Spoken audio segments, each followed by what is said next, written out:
morning, students. Last class we started talking about the expansion of British power in India. In the beginning of the lesson itself, I said the British implemented to expand their powers in India the strategic policies, the three ways of strategic policies they had implemented. So in that one way was, that is a peaceful method. Already we finished talking in the subsidiary alliance. Then the second one we were talking, that is military conquest. So in that already we finished talking about the three Anglo-Maratha wars. Okay, the 43 years of struggle of British, the intention of capturing Maratha under their power comes to a conclusion after 43 years of having three wars that we had discussed in the previous class. And under military conquest, even we are having subjugation of Mysore and annexation of a Sikh kingdom. Then afterwards we will get into the one more the method of taking up the kingdom under their control under the military conquest. So that is Dalhousie's policy of expansion. That is also we are going to see. Actually, in military conquest, we are going to discuss, or we are going to have a topic like Anglo-Maratha Wars 3, then subjugation of Mysore, annexation of Sikh kingdom, and Dalhousie's policy of expansion. Okay, this all comes under the military conquest. Then we are having the last topic, so that will be maladministration, the last misgovernment rule. Wherever the misgovernment rule exists in India, such places will be taken under the control of British. Okay, so this is already now one aspect or one concept. We have already finished talking about Anglo-Maratha wars.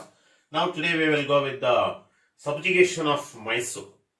Usually when we say subjugation of Mysore, or when we say the kingdom Mysore, we remember the two personalities. That is Hyder Ali, one, and the Tipu Sultan. Okay, so Hyder Ali and the Tipu Sultan, they are the two powerful, the ruler of Mysore, who made the Mysore as one of the powerful kingdom at the time of British supremacy in India. Okay, so when we talk about Hyder Ali, so as you all know, Hyder Ali was basically he was a ruler of Mysore, and he was a brilliant general. Okay, he was a brilliant general, then efficient administrator he is, and he was a very diplomatic person.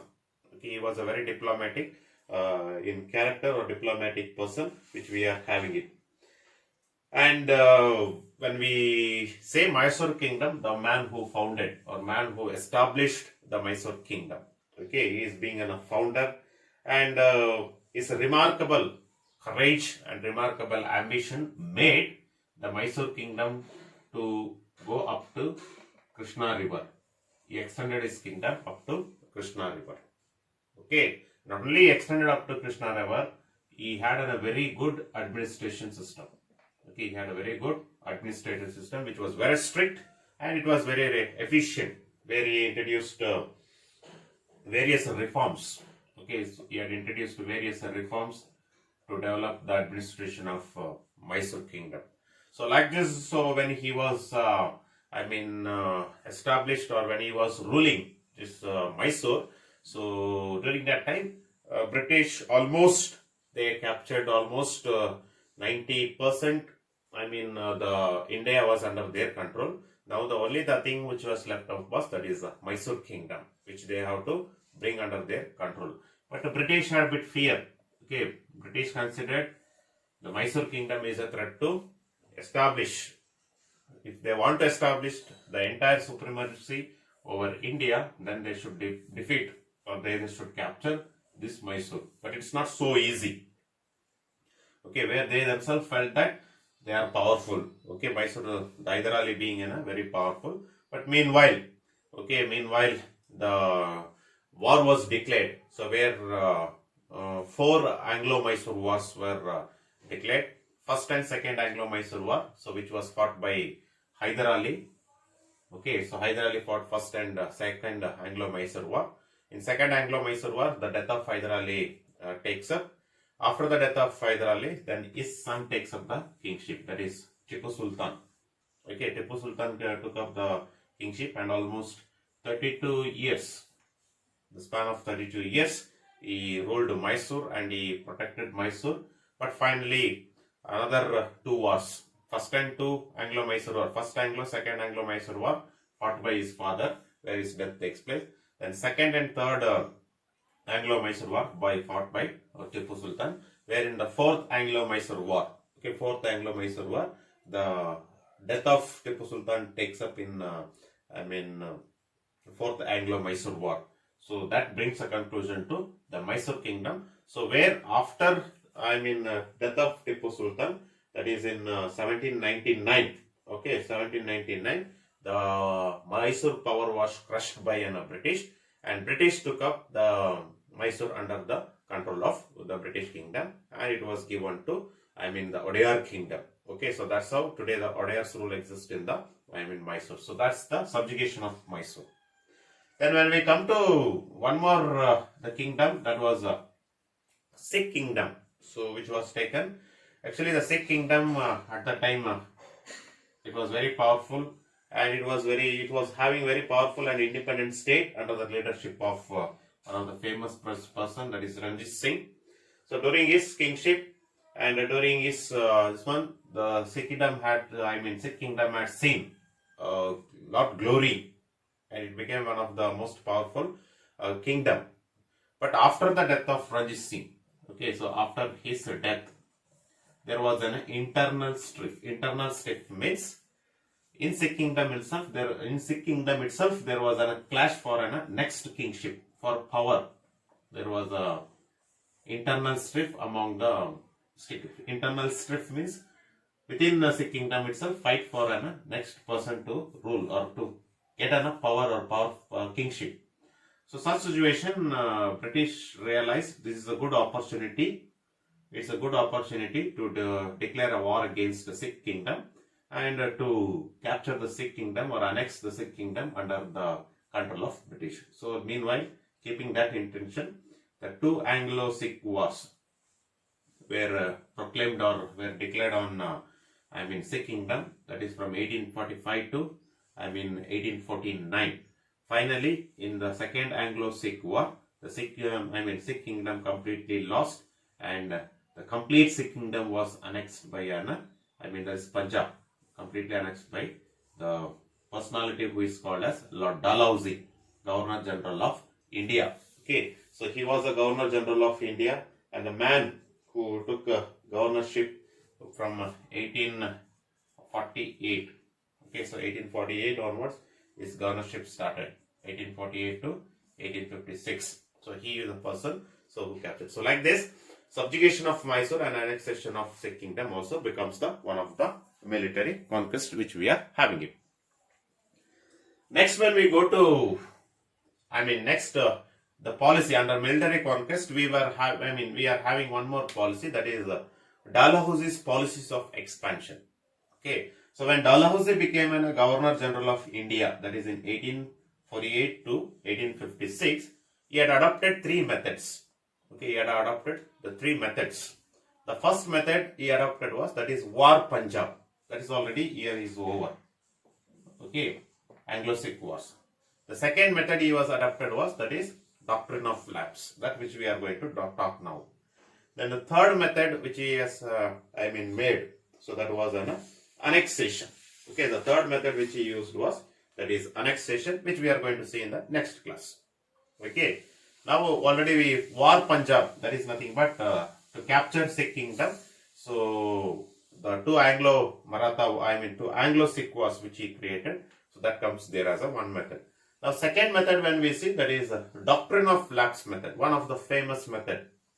Okay, House Subsidiary Alliance, Lord Wellesley's subsidiary alliance. Same way, one more policy that is very famous in India, so that was British, that is a Doctrine of Lapse. Okay, what is this Doctrine of Lapse policy? Okay, what does this policy says? If you see here, it's a policy introduced by a person who is called as Lord Dalhousie. Okay, Lord Dalhousie, Governor General of India, so had introduced this particular policy. What this policy says? If you see, according to this policy, the rulers, okay, in India, the rulers who died, okay, who died without a natural male heir. That means a king, if he dies without having his own son, okay, a kingdom or a king, okay, a king who dies who is not having a natural heir of his own, okay, such kingdom would automatically will get lapse. Lapse means pass into the hands of British. That means it says, according to British, if there is a kingdom in India and that kingdom should be ruled by a king, and that king's death should have a kingship his own natural heir. He or she cannot have an adopted son. Okay, taking an adopted son is, should not take place. Why he said that adopted son should not take place? He has given reason here. According to, according to Lord Dalhousie, rulers without heirs, that is, rulers without natural heirs, okay, could not adopt a son according to age-old Hindu and Islamic tradition. With the permission of the British company only, they should adopt. So he gave this blind reason to the people, to the rulers, to adopt this method called doctrine of lapse. And during his implementation of this doctrine of lapse, the few places, okay, the few places, where he applied this, where only in the few places we have, natural heirs were not there. One is, that is Satara, okay, Satara kingdom, and another one is Jhansi kingdom, Rani Lakshmi, Jhansi kingdom, then one more is Nagpur. Okay, so these are the three places, the example, so where the doctrine of lapse policy was implemented. Okay, so doctrine of lapse by implementing, so these three places, it was brought under the control of, Lord Dalhousie. But after this policy when it was implemented, okay, after this policy when it was implemented, small changes was, were taking place in India. That changes is nothing but we Indians started to fight against the British. So we to fight against the British, so doctrine of lapse policy also, so one of the reason to us. Okay, how if you see, when this doctrine of lapse policy when it was introduced, when it was implemented on Indian rulers, so many Indian rulers became an aggressive towards British, aggressive or anger or grudge. Okay, they decided the British should be thrown out of our country. Okay, that thoughts started to take place. Second, the very important is Nana Sahib. Okay, a person by Nana Sahib. He was an adopted son of Peshav Bajirao II in Third Anglo-Maratha War. Peshav Bajirao II. Okay, in the results we said he was pensioned off. So where he was not given a pension of being in his own property, the British did not give a pensions to Peshav Bajirao II. So that made Nana Sahib to decide to fight against the British. Okay, so that is the reason Nana Sahib, adopted son of Peshav Bajirao II, become the important leader of the next the concepts, that is Revolt of 1857. Okay, so that's about the subjugation. The military conquest policies. One more policies we are having it, so that is maladministration. Okay, so that we will see it in the next class. Then we will get into the new concepts or the new chapter where we are getting into the, Indian, the freedom movement. Okay, the Indian national movement. So we will be getting into Indian national movement. So that is Revolt of 1857. Okay, because of doctrine of lapse policy and because of the British strategical policies, the Indians started reacting against the British people. That reaction only we call it as a Revolt of 1857. So one more topic is that is maladministration, that we will go with the next class. Thank you.